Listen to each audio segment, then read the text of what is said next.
welcome into Bon Appetit. Now we're all full of all the good stuff you've done before in the weeks prior, leading up to Thanksgiving. And Melissa Welch, you are a blue ribbon winner at everything this lady does. Huge prize winner at the fair.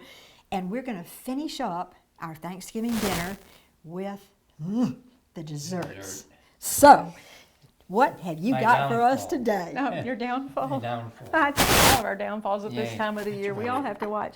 Well, today I did a couple of desserts, and the first one I'm going to talk about is a Cranberry Apple Crisp, because in the fall I just love cranberries and apples, and this has some other good ingredients in it, which to me just say fall, and they're just all good together. The flavors are just really good. I started out with this one with 6 cups of peeled apples, and I used Honeycrisp for this. They're just good tart apples, and the recipe calls for 2 teaspoons of lemon juice, which that lemon juice added right in, I already did. It helps to keep the apples from turning. Pineapple juice is another good substitute to do that as well. So to that, I'm going to add 2 cups of fresh cranberries that have been washed, and they're just really pretty this time of the year. And they're so good for you, Melissa. They're really great good for the kidneys and they're really loads of good. the vitamin C. But 2/3 cup of sugar go into this mix, and then I'm going to add, which is another great flavor from the fall, the oranges and citrus starts coming out fall and winter and getting ready for Christmas time. And then to that, it's just about 2 tablespoons of all-purpose flour.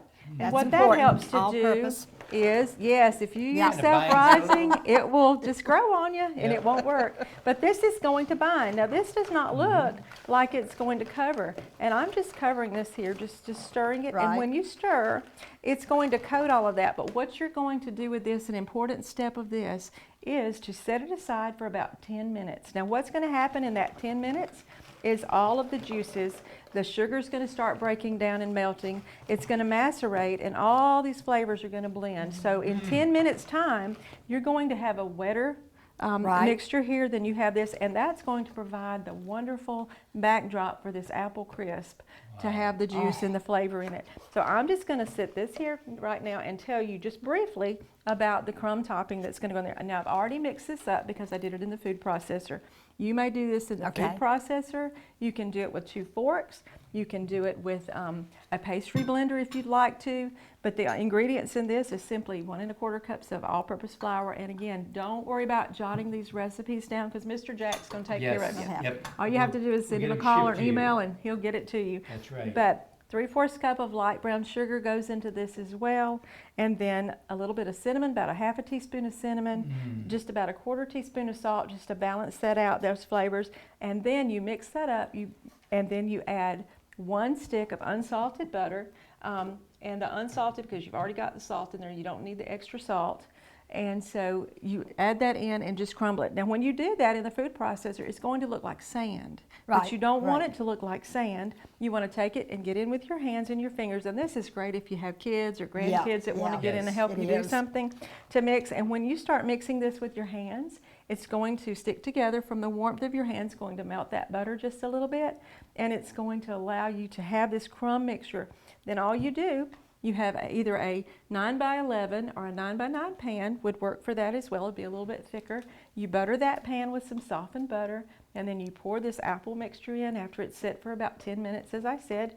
Sprinkle this crumb mixture on top, which already has your good butter and everything in it. Pop it in the oven at 350 for about 35 to 40 minutes. And I think I cooked this one exactly 40 minutes, and it was perfect. And when you take it out of the oven, just let it sit for about 10 minutes and let it rest, because it's really too hot to eat when you do that. Don't stick your food in it. I have a quick question. Yes. I'm looking at this, and this looks like what I mix up to bake an apple pie. Yes. Why couldn't that same filling be the filling for an apple pie? It can. You can put a crust on that, and it would be top or bottom. If you want to do that, it would be wonderful. And the cranberries, to me, with the apples, just go together. They add a little tartness to those sweet apples. But that's the first recipe. And the second one I want to tell you about briefly is this cream of coconut pecan pie. You can move that over. It's just the cream of coconut pecan pie.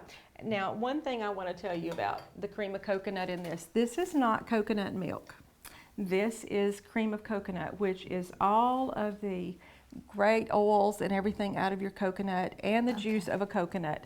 If you can't find it in the section where the shredded coconut is in the store. It's probably by the drink mixers. I think they use it in drinks a good bit, but it's wonderful for baking. Okay. Great emollient, Okay. but when you open the can, it's going to be really thick because you're probably going to have about this much of the coconut oil on top. Stir it really well before you put in, and this recipe uses 1.5 cups, and that's about 15 ounces in that can, and I just use the whole can. It's not Okay, going to hurt, makes it's sense. forgiving.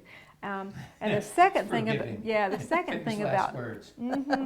maybe not For after her. you eat it, but it is when you work for it. But the second thing about this recipe is, again, to use unsalted butter, and it's 6 tablespoons, and you want to brown that butter. Now, if you've never browned butter before, it's not hard, you just have to watch Okay. it.